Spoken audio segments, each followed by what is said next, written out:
Assalamualaikum warahmatullahi wabarakatuh.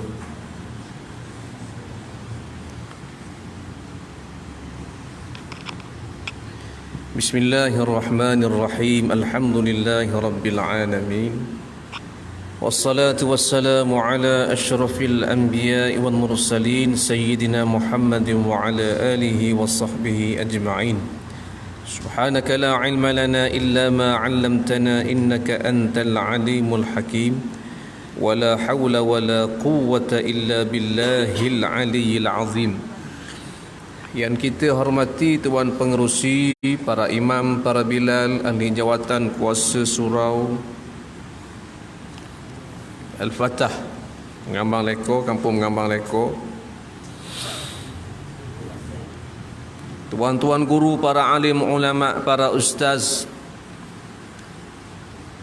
seterusnya seluruh muslimin muslimat, hadirin hadirat yang sudi hadir pada malam ini ke rumah Allah Subhanahu wa ta'ala. Sama-sama kita panjatkan syukur banyak-banyak kepada Allah kerana dengan limpah kurnia daripada Allah dapat sama-sama kita hadir mengerjakan solat maghrib berjemaah. Kemudiannya lagi Allah Ta'ala kurniakan kepada kita keizinan duduk dalam majlis ilmu. Kita harapkan mudah-mudahan ianya ditulis oleh Allah sebagai suatu catatan amalan yang saleh, yang mana insya-Allah mudah-mudahan dapat memberi keuntungan pada hari akhirat apabila kita bertemu dengan Allah Subhanahu wa ta'ala di yaumul mahsyar nanti insya-Allah. Kita sambung kembali kitab 40 hadis Penawar Hati karangan atau susunan Abu Ali Al-Banjari An-Nadwi Al-Maliki rahimahullahu ta'ala, ataupun dikenali dengan Al-Fadhil Ustaz Tuan Guru Ahmad Fahmi Zamzam rahimahullahu ta'ala. Seterusnya kita masuk pula atau kita sambung pula hadis yang seterusnya, hadis yang ketiga. Tu kita tak tahu. Tu tak. Qala muallif rahimahullahu ta'ala wa nafa'ana wa iyyakum bi'ulumihi fid darain amin ya rabbal alamin. Katanya tuang pengarang rahimahullahu ta'ala, hadis yang ketiga muka surat 19 yang ada kitab. Tajuknya serengang-rengang seksaan di neraka. Hadisnya berbunyi anin Nu'man bin Bashir radhiyallahu anhuma qala sami'tu Rasulullah sallallahu alaihi wasallam yaqulu inna ahwana ahli an-nar 'adzaban yawmal qiyamah la rajulun yudha'u fi akhmasi qadamayhi jamratani yaghli minhuma dimaghuhu ma yara anna ahadan ashaddu minhu 'adzaban wa innahu la ahwanuhum 'adzaba. Muttafaqun alaih. Artinya daripada Nu'man bin Bashir radhiyallahu anhuma berkata, aku mendengar Rasulullah sallallahu alaihi wasallam ada bersabda, sesungguhnya serengang-rengang seksaan penghuni neraka pada hari kiamat ialah seseorang yang akan diletakkan di bawah telapak kakinya 2 buah bara api neraka sehingga mendidih dari sebab panas kedua bara api tersebut otak yang ada di dalam kepalanya.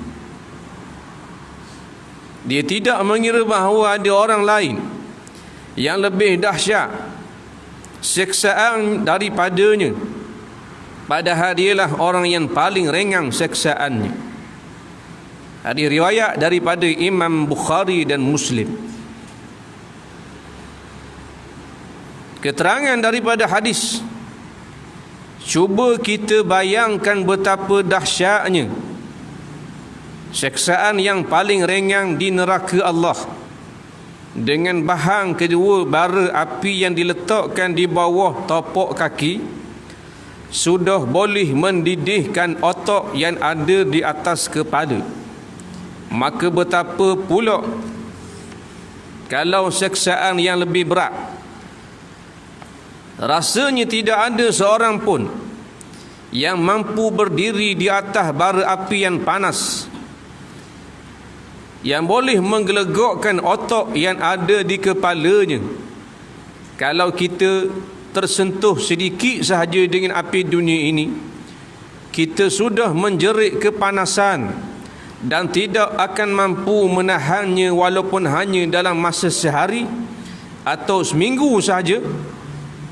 Maka cuba bayangkan betapa pedihnya seksaan yang berterusan, dan dari saat ke saat hanya bertambah panas, di samping tekanan jiwa dengan putus harapan daripada selamat walaupun setelah jutaan tahun yang akan datang. Baik, hadis yang ketiga mengarang mendatangkan suatu hadis.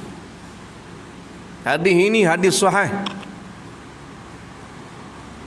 riwayat daripada Imam Al-Bukhari dan Muslim, yang menceritakan perihal keadaan neraka Allah Subhanahu wa taala, sehingga disabdakan oleh Nabi sallallahu alaihi wasallam. Nabi kata, inna ahwana ahli nar azaban yaumal qiyamah, sesungguhnya hak paling ringan sekali, yakni serengang-rengang seksaan pada hari kiamat dalam neraka kat gi, la rajulun yudha'u fi akhmasi qadamaihi jamratan, apabila diletakkan di kedua-dua tapak kakinya itu dua butir bara api neraka. Letak bara, lalu je letak bawah tapak kaki. Maka kata Nabi sallallahu alaihi wasallam, yaghli minhuma dimagu, bila letak saja bara api neraka bawah tapak kaki dia, otak dia gelegak. Otak jadi masuk gelegak, geluk otak. Padahal otak orang duduk atas, bara api duduk bawah tapak kaki. Dia kena-mengena apa pula kaki dengan kepala jauh lagi tau. Kalau kita bubuh bara api dunia bawah tapak kaki, dah akan lega otak kita. Panas tapak kaki je. Tapi nak menunjukkan kata Nabi sallallahu alaihi wasallam betapa panasnya api neraka Allah, sehingga kan bara baru buh setuh tapak kaki, maka kepala bahagian atas ni gelegak dah. Bagaimana seksaan yang lebih berat daripada itu? Kerana orang hak kena azab, kena seksa ni, dirasakan kata Nabi, dia berasa, dia rasa dia lah orang yang paling ringan sekali, orang yang paling berat sekali. Dia rasa dia paling berat sekali, padahal dia adalah orang yang paling ringan sekali. Kata Nabi sallallahu alaihi wasallam kena azab dalam neraka. Pasal apa dia berasa azab? Kerana apabila disebut azab pada hari akhirat, dia tidak ada ringan. Seksaan hari kiamat dia tak ada ringan. Tidak sama macam ke seksaan di atas dunia. Tu pun kita tak cakap nak tanggung tu. Kena api atas dunia kan, bukan kata kena api, kena minyak je, minyak netuk goreng ikan.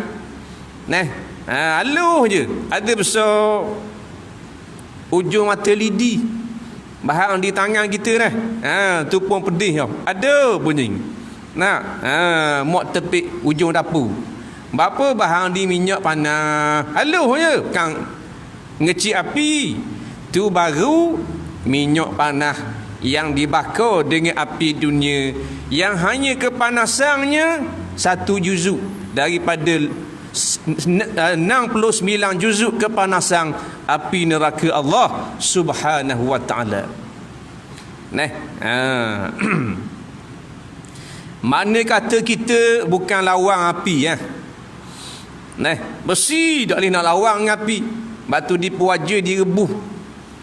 Direbuh besi kan. Lembek kolek-kolek besi. Pasal bukan lawang dengan api. Dah tu besi keras ketung. Besi lawang ngedai kita menam besi tau. Dak cair balik karang tu katok. Letung watak dai. Salah katok 13 jahit. memang keras besi. Celok dalam api cair boleh jadi pengak jagung, pengak pisang. Apatah lagi kita hak jenis lembek kolek-kolek. Letak dalam api pula Allahu Rabbi ani. Pasal apa Tuhan awak begitu? Kerana kita ini derhaka kepada dia. Allah zalim, tak zalim. Ada orang kata Allah Ta'ala zalim. Nyewak kapi, hidup kapi atas dunia, patutnya azab pula hari akhirat. Allah tidak menzalimi akan manusia, akan hamba-Nya. Batu kata ulama-ulama, kalau kita tengok dengan mata kepala kita, ramai mana bahkan berbondong-bondong orang yang lahir daripada keluarga-keluarga kafir yang tidak Islam, yang masuk Islam. Di Eropah, di Amerika, betul tak? Orang putih, orang yang asal Kristian, bahkan bapak padri masuk Islam. Malah ada. Pasal dia mencari kebenaran. Dan ada juga di kalangan orang Islam yang murtad pasal dia tidak menghargai keimanan. Dia tidak menghargai agama Islam. Dia tak jaga. Maka barang yang kita tak jaga, Allah tarik. Lepas tu kata Imam Ahmad bin Hanbal, hendaklah kita bersyukur kepada Allah Subhanahu wa taala, pertama sekali nikmat agama, nikmat iman, nikmat Islam yang Allah Taala beri, anugerahkan kepada kita. Kena bersyukur ni. Jangan wak sambil lewa dah. Jangan wak sambil lewa ni nikmat agama ni. Nikmat kita duduk dalam Islam ni nikmat besar. Kalau Tuhan tarik balik awal lah kita. Kalau Tuhan tarik bini kita, kita jadi duda boleh tahan kira lagi. Tuhan tarik laki kita, kita jadi janda. Tak apa lagi. Tuhan tarik anak kita, Tuhan buat meniaga kita jadi dak laku, jadi bankrupt, jadi kita jadi sakit. Tak apa lagi. Jangan Allah Ta'ala tarik Islam daripada hidup kita. Dan Tuhan tarik Islam, nikmat beragama, putus tangga, cerah tangga daripada diri kita, maka jawabnya kita pada hari akhirat tidak ada keselamatan. Tak ada keselamatan. Jaga molek dah. Kata Imam Ahmad bin Hanbal rahimahullahu ta'ala, bersyukur dengan nikmat iman dan juga Islam. Supaya apa? Kita kena bersyukur ni. Supaya bila kita mati kat gi, sakaratul maut kat gi, tidak dicabut oleh Allah akan agama yang duduk di dalam dada kita. Lagu mana cara nak bersyukur dengan nikmat Islam, nikmat iman? Tanda kita bersyukur dengan nikmat agama yang Tuhan beri kepada kita, kita amalkan agama. Itu tanda bersyukur. Bukan semata-mata alhamdulillah. Tuhan beri ke kita Islam, alhamdulillah lah. Mulut saja. Tapi luar pendek ayah haji. Jadi tak sebagaimana yang diucap alhamdulillah, patut tutup aurat. Alhamdulillah tu lafaz syukur. Diterjemahkan dengan perbuatan. Lagu mana mengucap alhamdulillah, segala puji bagi Allah, tanda aku puji Allah, tanda aku berterima kasih pada Allah. Hak dia suruh buat, aku buat. Tu cara dia. Ini alhamdulillah mulut, tudungnya tak pakai. Alhamdulillah di mulut, tapi hidup dalam keadaan bermacam-macam perkara yang haram dilakukan. Tengok arti-arti kan. Hak duduk atas-atas kan. Alhamdulillah mulut. Padahal dengan todong tak pakai, dengan baju ketat, dengan napak tekuk, dengan napak kopek dua teh. Nah, alhamdulillah menang ni trofi ni. Nah, wakil terbaik, hani pula pelakon terbaik, hani pula macam-macam anugerah yang dilakukan watak-watak yang haram. Bila dapat anugerah, alhamdulillah. Orang panggil bermain-main dengan agama. Nganjing dah pula dengan agama Allah Subhanahu wa ta'ala. Adakah orang seperti ini dinamakan orang yang bersyukur? Tak lah, tak bersyukur. Tanda syukur amal agama dalam diri kita, dalam hidup kita. Agama ni bukan tepek di IC saja, tapi untuk diamalkan. Agama ni kehidupan kita. Agama ni bukan tok guru. Agama ni bukan ulama. Agama ni bukan jubah piyah janggut kan. Agama ni cara hidup kita, tu agama. Yang ni kena kata ulama-ulama berlandaskan agama. Tu agama. Niaga cara agama, pakaian cara agama, cakap khabar cara agama, nikah kahwin cara agama, semua agama. Ni agama bagian nikah kahwin saja. Bagian uruh mayat saja ikut agama. Bagian belah mulut ikut agama. Time beranak cari wah khema kedai maiding. Tak apa, kena ikut ni sunnah. Nak belah mulut ni cari Tok Imam Tibila. Minta belah mulut. Tak apa, kena ikut ni sunnah Nabi.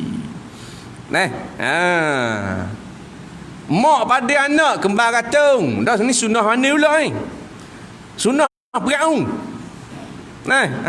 Jadi nak ikut sunnah Nabi, biar ikut mereka. Dengan pakaian, dengan ibadat, dengan cara hidup, dengan menutup aurat, tu baru sunnah. Ni bagian khema saja ikut sunnah. Tu dia orang tanya, ustaz malam mana kau free nak minta tahniah anak? Aduh. Tak apalah, tak ada masalah. Cari tok guru, cari ulama, nak belah mulut. Mudah-mudahan bila anak besar ikut ulama-ulama. Ni mak dah ikut dah ulama. Ayah dah ikut dah ulama. Ayah surah dah mari tanya kelek anak nak belah mulut. Lepas tu tak ada lah ayah. Bukan kata ayah duduk sekolah boleh tahan kira. Jauh kau nak terbang mari sini. Duduk pagar besi ayah. Malah ada.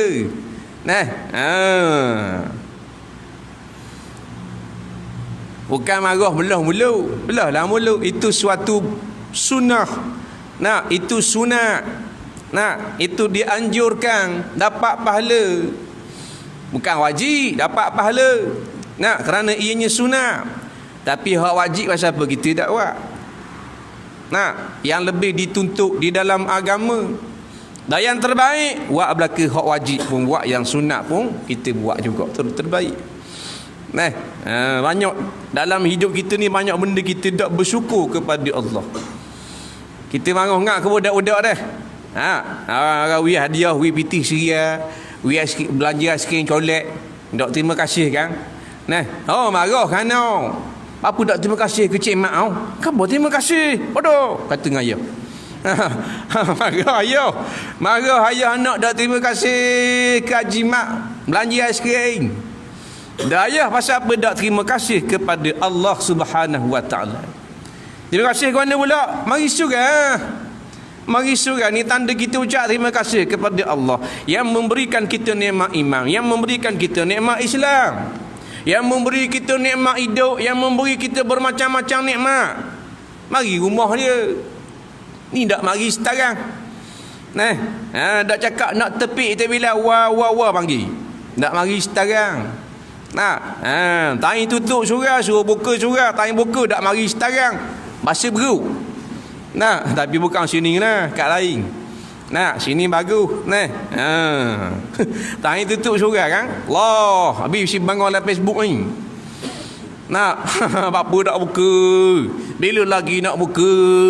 Pasal-pasal kedai-kedai habis buka belaka dah. Ke nak turun bala? Aduh. Nah, bagi cakap. Nah. Ambo takut turun bala lah. Apa? Dah. Supermarket buka, kisah buka gitu, mak habis je tunjuk belaka. Dah. Mana sejik surah dak buka. Nah, bagi awak status Facebook. Nah, betul tak? Berak buka. Dah. Ada 4 orang hari. Nah, dapat kau ni beriak cok. Hak bising bangun apa kau ni? Ni tak ambo bercakap kosong semata-mata. Tapi mesti bertindak dengan perbuatan. Lama dah kan kita cuti dah. Lama dah kita cuti, tak mari sejik, tak mari surat. Lama kita cuti. Mana ada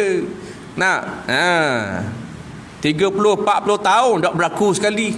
Siapa tutup habis ni sejik-sejik surah-surah ni. Bukan kata 5 waktu dengan Jumaat tak semayang. Mana ada. Tak pernah berlaku.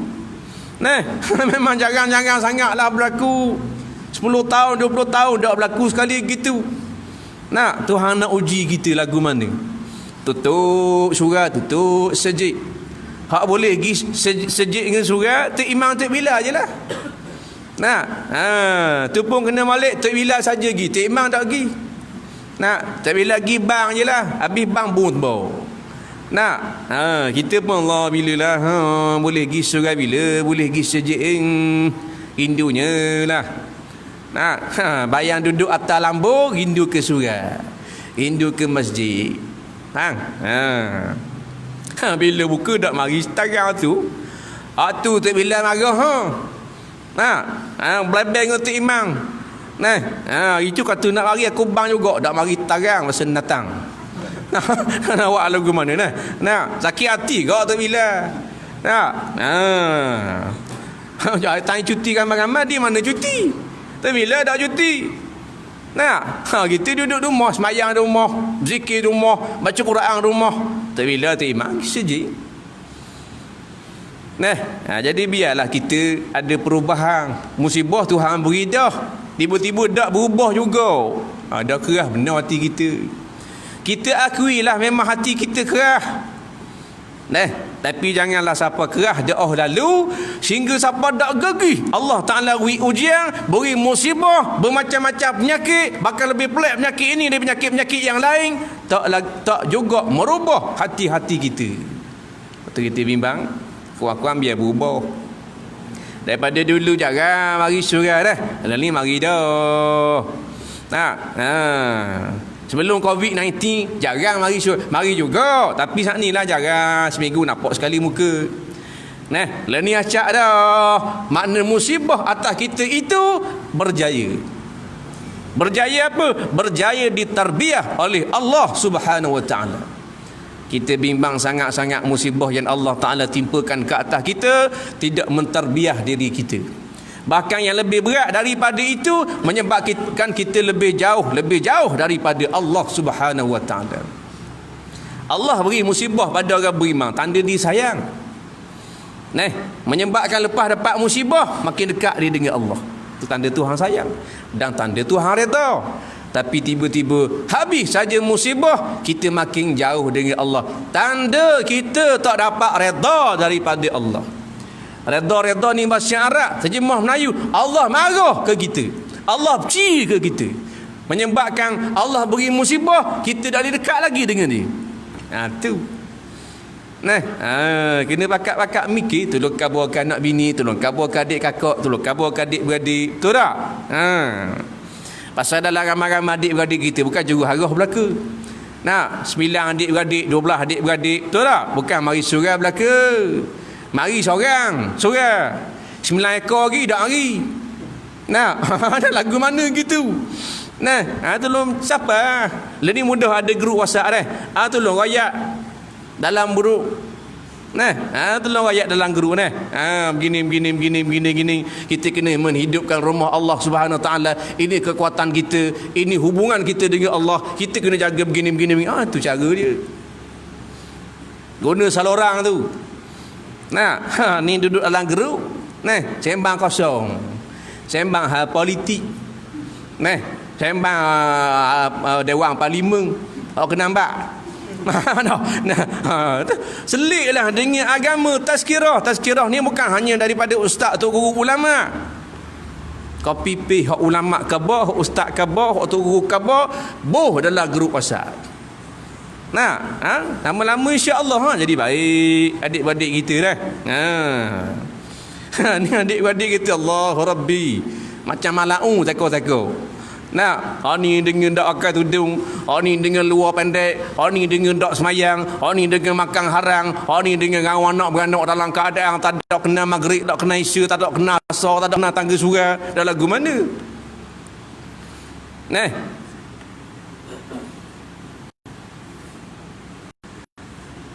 Dia kata tuan pengarang rahimahullahu ta'ala, cuba kita bayangkan betapa dahsyatnya seksaan yang paling ringan berat dah di dalam neraka Allah Subhanahu wa taala.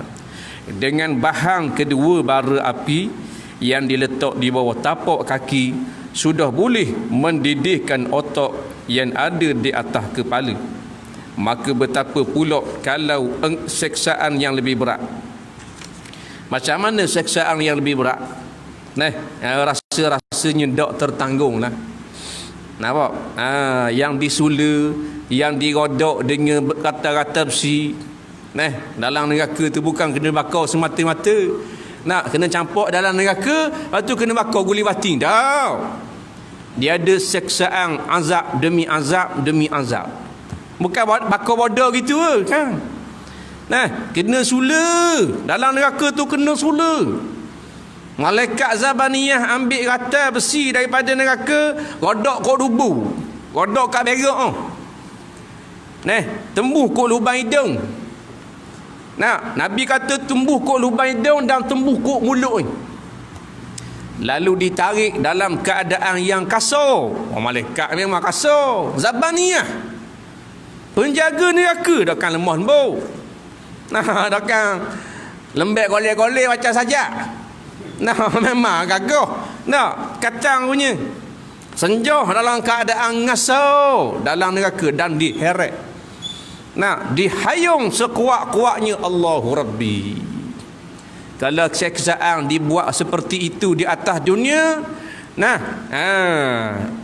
akan bertemu dengan kematian. Ada naktah. Seksa atas dunia kena suluh, kena katok, kena bakar atas dunia kan. Akhir mati tau. Mati ya. Tapi sayangnya seksaan di dalam neraka tidak ada naktah. Tidak bertemu dengan penakhiran. Kena seksa. Bahkan hari ini azab lebih azab daripada kemarin. Dan esok lebih azab daripada hari ini. Azab sama. Azab. Allahu Rabbi. Ni. Hanya yang berhati lembut, hanya yang berakal sahaja akan mengambil iktibar cerita-cerita neraka. Lepas tu kalau kita dengar cerita neraka, dengar cerita maknanya alam kubur, dengar cerita seksa dalam kubur daripada mulut tok-tok guru, kita berasa takut, kita berasa sedih, kita berasa makna tak sedap duduk. Maka alhamdulillah lah, menunjukkan hati kita masih hidup. Hati kita masih ada sedikit lembut. Tapi kalau kita dengar cerita daripada tok guru, cerita azab neraka, cerita alam barzah, kita tak rasa benda, kita tak berasa takut, bahkan kita mari perasaan memperleceh dan pula reka ke guna. Macam-macam lah orang-orang learning kan. Nambah je, tak macam mana pun.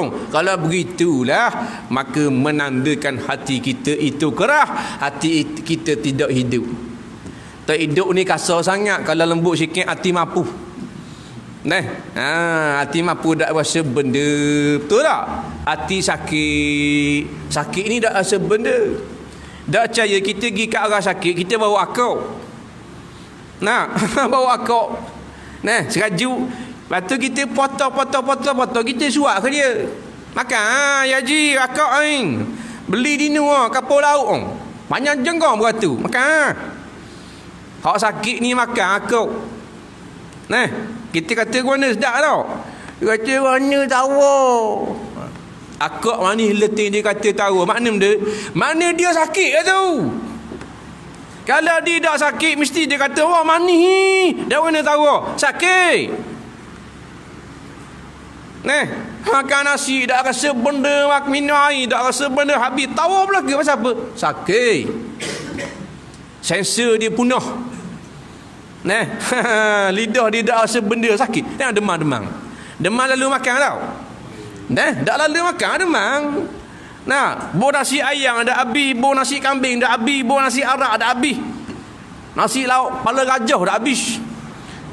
Pasal sakit. Tapi kalau tak sakit dia.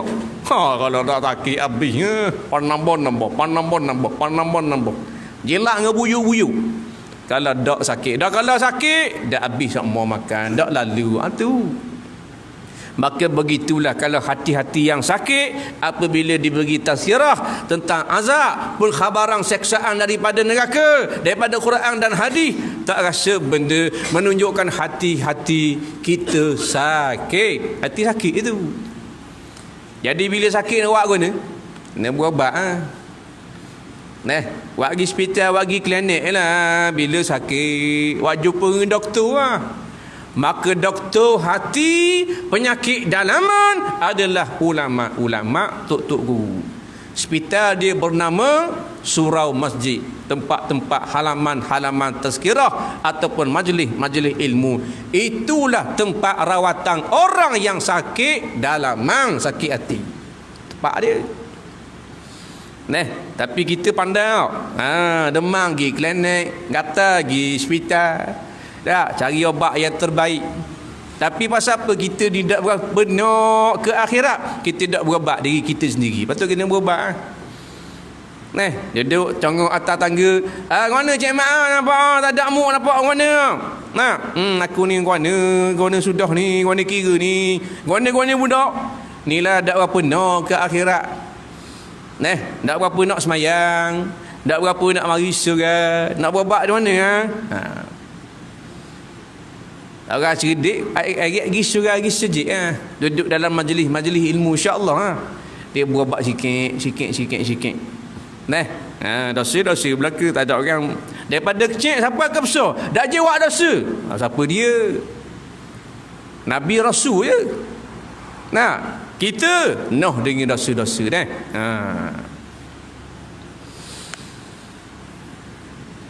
Dalam neraka dia tidak ada belah kasihan. Tapi nolong lagu mana pun, nangis air mata darah, dia tidak ada belas kasihan.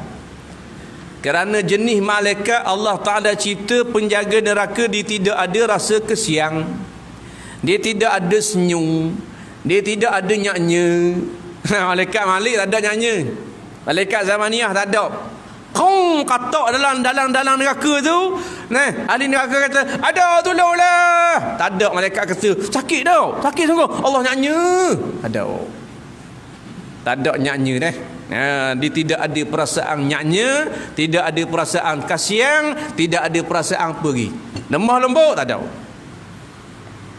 Tak ada lah malaikat kata ni nak piak hamba piak beraluh kan pasal awak kan menteri. Nak biar sikit dah ada rasa mana ni pasal awak pakat tinggi atas dunia kita. Tak ada. Menteri raja dak raja, presiden dak presiden, esko dak esko, derhaka kepada Allah, disembamkan dalam neraka Allah Subhanahu wa taala. Malaikat dak malu. Mu dana menteri ke, mu bekas dana menteri ke, mu bekas makna menteri pertahanan ke, bekas menteri kewangan ke, tak ada. Tak malu sikit. Jangan main menteri-menteri. Dak taubat pada Allah, Allah Ta'ala celah dalam api neraka. Banyak ni dosa-dosa menteri kepada rakyat. Menzalimi, lebang, tipu atas darat kering. Kalau jenis rakyat tipu ke, tapi tipu sikit-sikit gitulah. Curi juga rakyat ni bawah-bawah, bukan kata juru harah belaka. Tak, curi juga, tapi curi tak macam menteri-menteri. Menteri kau sekali curi, kayu-kayu balok, tanah balok kali curi. Main gedung-gedung, main kilang-kilang. Hak jenis rakyat kau ni curi kayu khamak je curi. Tak main kayu balok. Seriat 2 rial je curi lipai Tok Imam. Curi kabur kereta. Gitu. Hak jenis menteri dah main kabur kereta. Betul tak? Sanglak situ, tipu sini, lebong situ, kecing sini. Lepas tu kena taubat pada Allah. Sombong-sombong memang ada masih gagah sombong tapi menolong macam getazeng gila dalam parlimen. Masih sihat betul tak? Acu bila sakit duduk ICU. Mana Datuk? Dah tepik dah ke mana? Tu lah. Darah dah lah. Dah masuk wayar pelorong dalam hidung. Tebuk situ, tebuk sini. Ada berhenti dah lah. Dah tu nampak gong kau. Sehat. Sehat gong belaka. Natang peraung. Masa sehat kau. Allahu Rabbi sombong. Mengaku Tuhan terus. Dah sehat. Celingok masa tengah nyelang dalam Laut Merah. Masa bobok kan dalam Laut Merah kan. Ada sombong? Tak ada. Baru nak berimang dengan Allah. Tak ada dah. Masa kepik baru nak tawaduk, masa kepik baru nak berimang, masa kepik baru nak takwa. Tak ada. Maka kata tuang pengarang rahimahullahu ta'ala, kalau kita tersentuh sedikit sahaja dengan api dunia ini, kita sudah menjerit kepanasan dan kita tidak akan mampu menahannya walaupun hanya dalam masa sehari atau seminggu. Memang main api mana tahan. Dah duduk dalam api seminggu, seminit dah tahan dah. Tu jenis manusia. Cuba bayangkan betapa pedihnya seksaan yang berterusan dari saat ke saat, hanya bertambah panah di samping tekanan jiwa dengan putus harapan daripada selamat walaupun setelah jutaan tahun yang akan datang. Antara seksaan dalam neraka Allah, kata ulama-ulama, seksaan tekanan jiwa. Hak bagian luaran, hak bagian dalam ni. Pasal apa? Tekanan jiwa, tertekan sangat-sangat kerana berputus asa, tidak ada lagi jalan keluar. Bagi nak keluar. Kalau duduk dalam jail, tak butuh harapan lagi. Pasal apa? Pasal 3 tahun je duduk dalam, 20 tahun duduk dalam. Lama dah tu 20 tahun. Tapi akan keluar lepas 20 tahun. Tapi dalam neraka Allah tidak ada lagi tempat untuk keluar.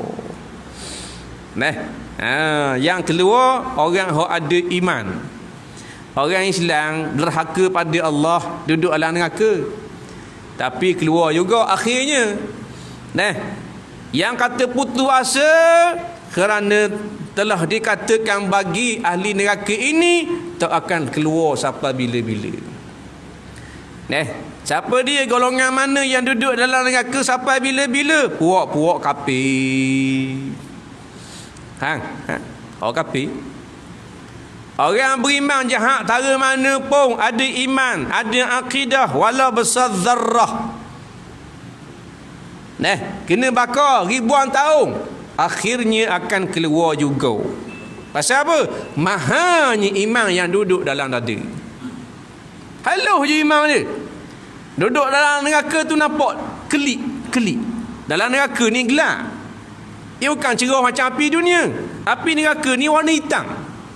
Jangan kita bayang duduk dalam keadaan cerah api. Bukan. Itu api dunia pada.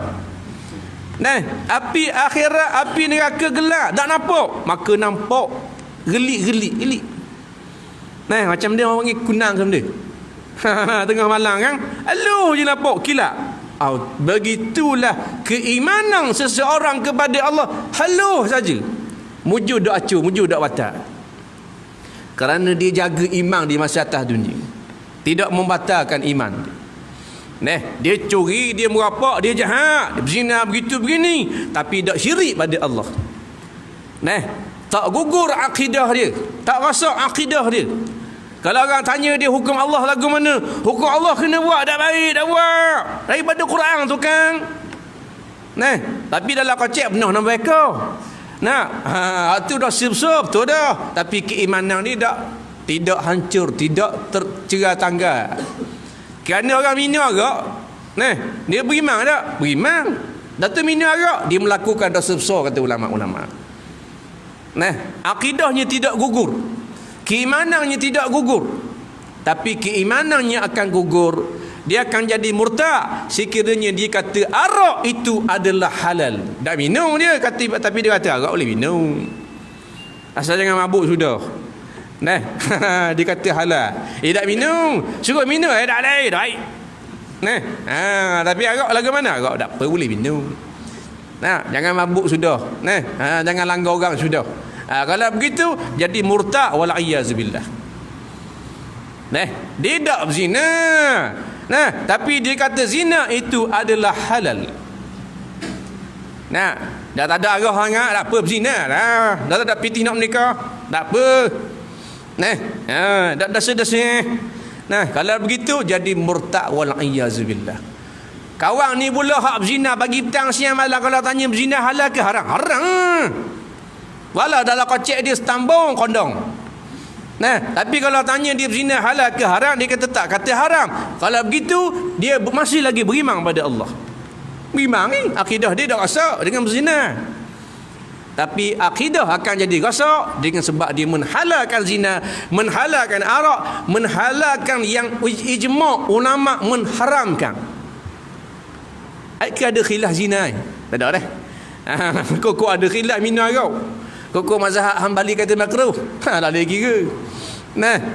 Maknanya pengharaman yang datang dalil qat'i daripada Quran dan hadis, pengharaman satu-satu perkara, dia kata halal.